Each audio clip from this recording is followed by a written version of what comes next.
जरा सोचिए, एक ऐसे शहर के बारे में जहां कदम रखते ही आपको महसूस हो कि माजी और मुस्तकबिल एक ही जगह आकर मिल गए हैं।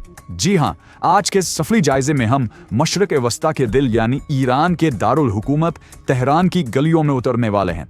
ये 2026 की एक ऐसी मुकम्मल ट्रैवल गाइड है जो आपको इस शहर के हर उस पहलू से मुतारिफ करवाएगी जो वाकई आपको हैरान कर देगा। तो चलिए इस शानदार सफर का आगाज करते हैं।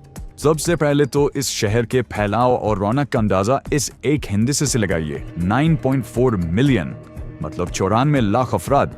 जरा सोचिए, इतनी बड़ी आबादी, इस वसीओ अरीज शहर में सिर्फ मुकामी लोग नहीं बसते, बल्कि यहाँ आपको दुनिया भर से आए हुए बैनुल अक़वामी तुलबा और कारोबारी मकासद के लिए आए एशियाई ताजिरों की एक बड़ी तादाद भी मिलेगी। काहिरा के बाद ये पूरे खित्ते का वो गुंजान आबाद शहर है जहाँ की सड़कों पर दिन हो या रात एक कमाल की तवानाई और गहमा गहनी देखने को मिलती है।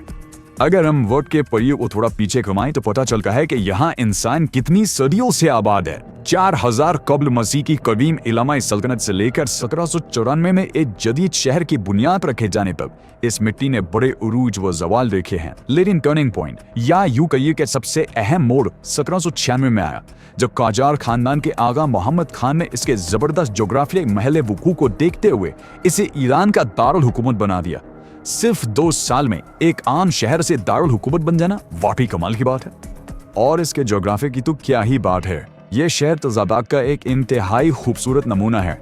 एक तरफ आपको शुमाली तेहरान की वो शानदार बर्फपोश चोटियां मिलेंगी जो सर्दियों में स्कीइंग और सियाहत के लिए जन्नत मानी जाती हैं, और बिल्कुल उसके बरक्स दूसरी तरफ शहर का वो पुरहजूम, पुररौनक और तवानाई से भरा हुआ डाउन है जहां जिंदगी कभी रुकती नहीं। स्याह इसी कमाल के कॉन्ट्रास्ट का तजर्बा करने के लिए यहाँ खींचे चले आप तेहरान जाएं और यूनेस्को के आलमी सकाफती वैसे गुलिस्तान महल को ना देखें तो समझें आपका सफर अधूरा है। यहाँ का मशहूर मिरर हॉल यानी शीश महल वाकई देखने से पहले पड़ता है। आप खुद सोचिए, छोटे छोटे शीशों का एक ऐसा शानदार काम जिस पर जब रोशनी पड़ती है ना तो सच में एक जादू सा उलझ पड़ता है। सिर्फ गुलिस्तान महल ही नहीं, यहाँ एक्सप्लोर करने के लिए और भी बहुत कुछ है, जैसे सादाबाद महल का वसी कॉम्प्लेक्स। वैसे यहाँ के लिए एक छोटी सी टिप, चूंकि ये जगह बहुत बड़ी है इसलिए चलने फिरने के लिए इंतहाई आरामदेह जूते जरूर पहनिएगा। इसके अलावा गुरूब आफ्ताब देखने के लिए तबीयत पुल बेहतरीन है। फिर तारीफी आजादी टावर है, माउंट तुचार की सनसनी फेज केबल कारें हैं, और आखिर में दरबंद के वो कैफे जहां आप सुकून से बैठकर रिवायती खानों का मजा ले सकते हैं।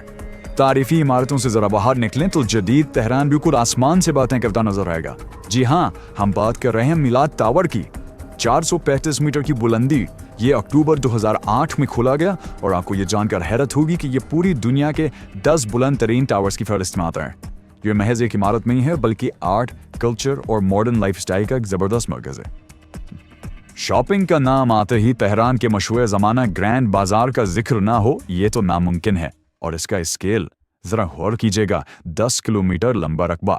ये मशरिक़ वुस्ता के सबसे बड़े बाजारों में से एक है। 10 किलोमीटर तक फैली हुई दुकानें और स्ट्रीट वेंडर्स जहां हर वक्त मकामी लोगों और सयाहों का एक समुंदर सा उमदा रहता है। खरीदारी का ये तजुर्बा आप वाकई कभी नहीं भूल पाएंगे। और इस बाजार की सबसे खास चीज क्या है, वो है यहाँ के पेचीदा हाथ से बने हुए ईरानी कालीन। ये कोई आम कालीन नहीं है बल्कि अपनी शानदार कारीगरी के लिए पूरी दुनिया में मशहूर हैं। दुनिया भर से लोग इन्हें खरीदने यहाँ आते हैं और ये इंतहाई महंगे दामों मतलब प्रीमियम कीमतों पर फरोख्त होते हैं। ये वाकई ईरानी सकाफत की एक बहुत बड़ी पहचान और बरामदात हैं। अच्छा, मकामी जिंदगी को करीब से देखें तो जबान के हवाले से एक बहुत ही दिलचस्प फैक्ट सामने आता है। हम सब जानते हैं कि यहाँ की कौमी जबान फारसी है, लेकिन हैरान करने वाली बात यह है कि 95% आबादी फारसी के साथ साथ कम से कम एक और जुबान भी फराबानी से बोलती है, जिसमें ज्यादातर अंग्रेजी शामिल है जो स्कूलों में पढ़ाई जाती है। तो अगर आप वहां जा रहे हैं तो कम्युनिकेशन का इतना बड़ा मसला नहीं होने वाला। रोजमर्रा की जिंदगी का एक और पहलू जो वाकई काबिल तवज्जो है वो यहाँ का शीशा और हुक्का कल्चर है। शहर के बड़े क्लबों और कैफीज में ये कल्चर बहुत आम और पुररौनक है, और सबसे खास बात यह है कि इस समाजी सरगर्मी में मर्दों के साथ साथ खवातीन भी भरपूर अंदाज में शरीक होती हैं और अपनी लाइफ को एंजॉय करती नजर आती हैं। ये महफिलें हर उम्र के अफराद के समाजी मेल जोल का एक बहुत अहम हिस्सा हैं और तेहरान की वाइब्रेंट सोशल लाइफ की एक जबरदस्त झलक पेश करती हैं।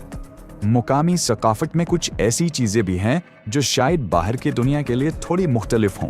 मिसाल के तौर पर इस खित्ते में इज़्दवाजी ताल्लुकात के कुछ अनोखे रिवाज मौजूद हैं जिनमें तलीई मुद्दती शादियां शामिल हैं। दरअसल इन रिवाजों के तहत ऐसी शादियां भी की जा सकती हैं जिनकी मुद्दत महज चंद दिन या हत्ता के कुछ घंटों पर मुहित हो। ये मकामी तर्ज जिंदगी की एक दिलचस्प और बिल्कुल मुनफरिद समाजी हकीकत है। लेकिन ठहरिए, शहरी जिंदगी का एक अजीब और थोड़ा तल्ख तजाद भी है। एक तरफ तो तेहरान के लोग अपनी सड़कों की सफाई पर बहुत फख्र करते हैं। यहाँ रातों रात गलियों को बाकायदा धोकर चमका दिया जाता है। लेकिन दूसरी तरफ ये शहर इंतहाई शदीद फिजाई आलूदगी का शिकार है। ये आलूदगी या स्मोग इतनी मौलिक है कि इसकी वजह से रोजाना औसतन 27 अफराद हलाक हो जाते हैं। ये वाकई एक ऐसा चैलेंज है जो इस खूबसूरत शहर पर एक गहरा साया डाल देता है। बाजारों के हवाले से भी होशियार रहना जरूरी है। दुनिया के हर बड़े शहर की तरह यहाँ भी टूरिस्ट को लूटने वाले हो सकते हैं। इसलिए प्रैक्टिकल टिप ये है कि कोई भी चीज लेने से पहले हमेशा 2-3 मुख्तलिफ दुकानों से रेट जरूर मालूम करें। और हाँ, किसी भी टैक्सी या ट्रांसपोर्ट में बैठने से पहले किराया तय कर लेना और बहाव करना आपको किसी भी हजलख्वारी से बचा सकता है।